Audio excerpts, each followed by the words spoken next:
বিটিসিতে যদি আমরা সুরক্ষিত থাকতে চাই একমাত্র হাগ্রামা মহিলারই ছাড়া দ্বারা সম্ভব। মাইনরিটি সেলর সুলতান আলম দামরিয়ায় বক্তৃতা প্রদান করিব। বক্তব্যের আগে আমি কিছু কথা রাখার আগে আমার আগে কিন্তু তিনজন বক্তায় কিন্তু বক্তৃতা দিল, তাই না? তিনজন লোকে কিন্তু কথা রাখলো আপনাদের আগে। উনাদের বক্তব্য থেকে কিন্তু আমরা একটা কথা শিখলাম, জানলাম কি জানেন, যে আজকের তারিখে প্রমোদ বড় সরকারের গন্ধ হয়েছে এক কথায়।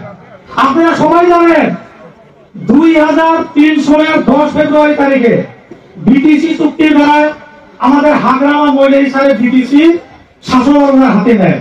আর ওই দিন থেকে বিটিসির সর্বসাধারণ রাজ্যকে কেমন উন্নত করা যায়, কেমন বিটিসি বাসী রাজ্যের মাসের শান্তি আনা যায়, উনি কিন্তু এই চিন্তাটাই করতো, তাই না? উনি কিন্তু এই চিন্তাটাই করতো। কিন্তু দুর্ভাগ্য 2020 সালে প্রমোদ বড় সরকার গঠন করার লগে লগে উনি কিন্তু হিন্দু মুসলমানের রাজনীতি আরম্ভ করছে। আমি এত স্পষ্ট ভাষায় বলছি, কিন্তু উনি হিন্দু মুসলমানের রাজনীতি আরম্ভ করছে। ওই যে অল্প আগে দীপাঙ্কর রাজবংশী যে বললো জাতীয় জনগোষ্ঠীর মাঝখানে ভাগ ভাগ রাজনীতি আরম্ভ করছে। এইটা বলে মুসলমান, এইটা বলে রাজবংশী, এইটা বলে আদিবাসী, এই ধরনের কিন্তু রাজনীতি আরম্ভ করছে। আর বিশেষ করে আমরা মুসলমান যারা আছি, আমরা তো আমাদের এখন যদি বলতে চাই খারাপ শোনা যাবে, প্রায় দল সংগঠনের যেটা উগ্র জাতীয়তাবাদের দল সংগঠন আর ওই দল সংগঠনের মুরব্বীরা, দল সংগঠনের নেতারা আমাদেরকে তো এমনি হিংসা করে, তাই না? এমনি আমাদেরকে বাংলাদেশি বহুত কিছু কয়। কিন্তু আর ওই চাষার মতন যদি দাড়ি টুপি থাকে তাহলে তার কথাই নাই, নির্ঘাত বাংলাদেশি। কিন্তু আপনারা মনে রাখেন আজকের তারিখে বিটিসিতে যদি আমরা সুরক্ষিত থাকতে চাই একমাত্র হাগ্রামা মহিলারই ছাড়া দ্বারা সম্ভব। আমরা যদি বিটিসির উন্নয়ন চাই তাহলে কিন্তু হাগ্রামা মহিলারই ছাড়া দ্বারা কিন্তু সম্ভব হইব, প্রমোদ বড় দিয়ে কিন্তু হইব না। তার প্রমাণ তো আমি বললাম যে উনি হিন্দু মুসলমান সব সময়। আমরা বিটিসিতে মুসলমানরা দ্বিতীয় বৃহৎ জনসংখ্যা, বড়দের পিছিয়ে কিন্তু আমাদের জনসংখ্যা। কিন্তু আমাদেরকে এইবার বিটিসি সরকারের একজনও কিন্তু নমিনেট এমসিএল দেয় নাই, কারণ আমাদের জনপ্রতিনিধি কিন্তু এবার বিটিসি সরকারে নাই। হাগ্রামা মহিলা হিসাবে কি করতো, উনার শাসনকালে আমরা কিন্তু 2-3জনকে জিতা যাওয়ার পরেও কিন্তু একজনকে নমিনেট করতো। কিন্তু আজকের তারিখে প্রমোদ বড়ই আমাদের মুসলমান থেকে দেয় নাই।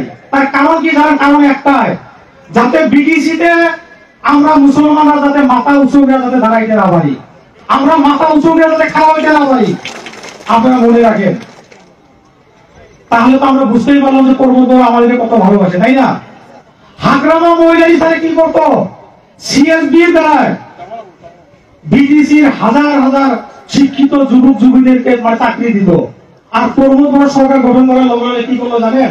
সিএসবি ভাঙিয়ে দিছে।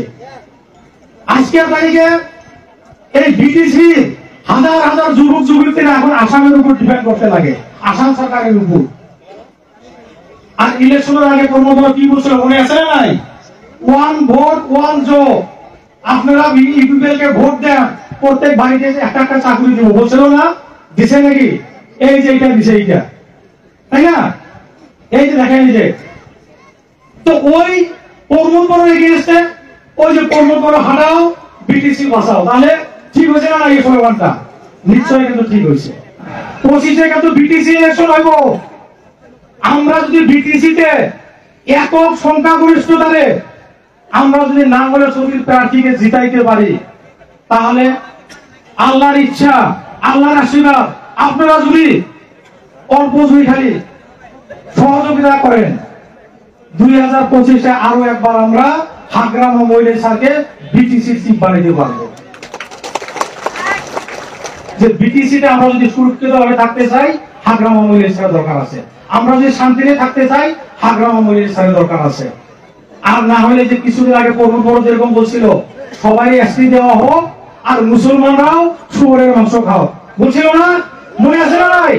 মনে আছে, ভুলে যাবেন না। যারা শুয়োরের মাংস খায় আমরা সম্মান করি, আমরা খারাপ পাই না, কিন্তু আমাদের মুসলমানকে বলাটা উচিত হয়েছে না? কি বা আপনারা উচিত হয়েছে হয় নাই? আমরা গরিবনা দেইটা নিন্দা করি আমরা নাকি কর নিন্দা করি। আর সব থেকে বড় কথা, এই যে 2-1 দিন থেকে মোবাইলে কিন্তু খুব ভাইরাল হয়েছে চিটামাটির নামজারি বন্ধ করব। শুনছেন না আপনারা? চিটামাটি নামজারি খুব ভয়ানক কথা। কিন্তু আগে মন্ডলরা ফিল্ডে আসতো, ফিল্ড সার্ভে করিয়া মাটির পাট্টা ভাই কি করতো, আগে নামজারি করতো। কিন্তু আজকের তারিখে আমরা যদি মাটি যদি কিনা বেচা করতে লাগে বা বাপের মাটি যদি ছেলের নামে করতে লাগে, এই সার্কুল অফিসে যাই অ্যাপ্লিকেশন দিতে লাগবে, মনে রাখেন। আর সার্কুল অফিসের থেকে ফাইল একটা বানাবে, বিডিসি তে পাঠাবে। ওই ফাইল কি আপনারা ভাবেন 1 সপ্তাহ 10 দিনের ভিতরে আপনারা পাবেন? কোনোদিনও পাবেন না। 1 মাস 2 মাস 6 মাস যাবে। আর আমরা সর্বসাধারণ লোক, আমরা ওই বিডিসি তে ঢুকতে পারবো? আমরা কিন্তু পারবো না। তার মানে আমাদেরকে লোক ধরতে লাগবো। 1 দিন 2 দিন 10 দিন ঘোরাঘুরি করতে কত টাকা খরচ হবে আপনারা একবার চিন্তা করেন। আর হাকরামা মৌলভী স্যার কি বলতো যে 2003 সালের 10 ফেব্রুয়ারি থেকে যারা আছে সবাই বিদেশি বাসী, আমি সবাইকে বার্তা দিব, বলতো না? নাই, হয়তো আজকের তারিখে উনি বলবে হয়তো। তো গতিকে আমাদের হাকরামা স্যারের দরকার আছে না? নাই, আছে না? তাই একবার আমার সঙ্গে সবাই একবার বলবেন, বিপিএল জিন্দাবাদ, বিপিএল জিন্দাবাদ, হাকরামা মৌলভী জিন্দাবাদ, হাকরামা মৌলভী জিন্দাবাদ। পূর্বপুরা হাঁটাও, পূর্বপুরা হাঁটাও। এখানে হিন্দু বাঙালিরা বহুত আছেন। আমি আপনাদের উদ্দেশ্যে একটা কথা বলতে চাই, এনআরসি নিয়ে কিন্তু সব থেকে ভয় করতাম আমরা, তাই না? মুসলমান এবং বাঙালিরা, হিন্দু বাঙালিরা, ওই সবাই কিন্তু আমাদের পাশে দাঁড়াইছিল হাকরামা মৌলভী স্যার, ভুলবেন না আপনারা। ধন্যবাদ, খোদা হাফেজ।